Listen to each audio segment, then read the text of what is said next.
Hello বন্ধুগণ, কেমন আছো সবাই? আশা করি সবাই ভালো আছো। তো যাই হোক, আজকে একটি নতুন কাজ নিয়ে তোমাদেরকে দেখাবো। আমার হাতে তোমরা দেখতে পাচ্ছ এখন স্যামসাংয়ের একটি পুরনো ফোন, যেটির চার্জিং পিন অনেকটাই বড়। এই চার্জিং পিনের চার্জার পাওয়াও মুশকিল, এমনকি কোথাও গেলে পরে চার্জার সহজে পাওয়া যায় না। আর যদি কেউ বেড়াতে গিয়ে ভুল করে চার্জার না নিয়ে থাকে, তাহলে তো অনেক অসুবিধায় পড়তে হয়। তো যাই হোক, এই অসুবিধার থেকে মুক্তি পাওয়ার জন্য আমি এখন একটি নতুন কাজ করে দেখাচ্ছি। তো বন্ধুরা, তোমরা দেখতে পাচ্ছ এখন আমি এই চার্জিং পিনটাকে এখান থেকে উঠিয়ে দিয়ে আমি এখানে কমন পিন, যেটা V8, যেটার কোনো সমস্যাই নেই, সব জায়গায় কম বেশি আজকাল পাওয়া যাচ্ছে, সেই পিন এখানে ইনস্টল করব। তো যাই হোক বন্ধুরা, তোমরা ভিডিওতে থাকো, তো ভিডিওটি দেখতে থাকো। এই দেখো বন্ধুরা, আমি এখন আস্তে আস্তে হিট দিয়ে, মোটামুটি হিট হচ্ছে বন্ধুরা 360, ইয়ার হচ্ছে 6, মোটামুটি কয়েক সেকেন্ড হিট দিলেই পিনটা আস্তে আস্তে উঠে যাবে। দেখো বন্ধুরা, আমি পিনটাকে উঠিয়ে দিয়ে কমন পিন V8 পিন বসাবো। তো যাদের এই ফোন আছে তারা তো অনেক সমস্যায় পড়ে গেছে যে এই চার্জার নিয়ে। তো এই চার্জারের সমস্যার সমাধান বন্ধুরা আমার কাছে আছে। তোমাদের মধ্যে যদি কারো এই সমস্যা হয় তো অবশ্যই আমার কাছে আসবা, আমি এই সমস্যার সমাধান তোমাদেরকে করে দেখাচ্ছি। তোমরা ভিডিওতে দেখতে থাকো বন্ধুরা। তোমরা দেখো, আমি সুন্দরভাবে এটাকে পরিষ্কার করে নিলাম। এখন পেস্ট লাগাই দিয়ে আমি নতুন চার্জিং পিন, যেটা ছোট চার্জিং পিন V8, সেটাকে এখানে সেট করব।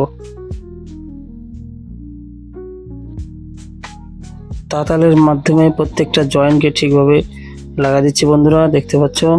এরপরে পজিটিভ লাইন এবং গ্রাউন্ড লাইন দুটোই কানেকশন করে দেব, তারপর থেকে চার্জ হয়ে যাবে।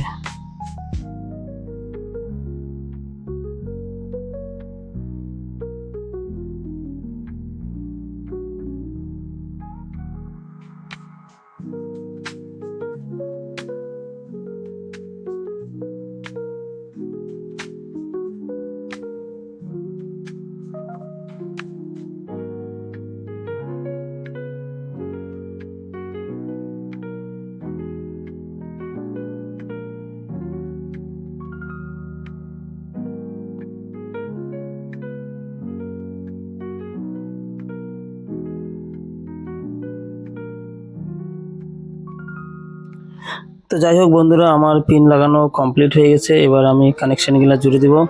বন্ধুরা দেখতে পাচ্ছ, মাইনাসটা গ্রাউন্ডের সাথে কানেক্ট করে দিয়েছি। বন্ধুরা, চার্জিং আইসির পজিটিভটা ক্যাপাসিটার থেকে ডাইরেক্ট ডায়োডের পজিটিভ লাইন দেখতে পাচ্ছ, মাল্টিমিটার দিয়ে অবশ্যই মাইপে নিবা। যেটা ডায়োডের পজিটিভ লাইন সেখানে সেট করে দাও, অবশ্যই চার্জ হবে। তো দেখতে পাচ্ছ বন্ধুরা, আমি কানেক্ট করে দেখাচ্ছি তোমাদেরকে। তো যাই হোক, ভিডিওটা ভালো লাগলে চ্যানেলটা সাবস্ক্রাইব করো, এরকম হেল্পফুল ভিডিও দেখার জন্য অবশ্যই চ্যানেলটিকে সাবস্ক্রাইব করে রাখো, লাইক করো, শেয়ার করো, যেন সবারই উপকার হয়। তো থ্যাংক ইউ বন্ধুরা।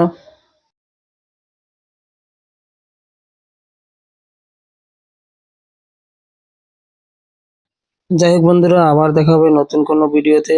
ভালো থাকো, সুস্থ থাকো। ওকে, গুড বাই।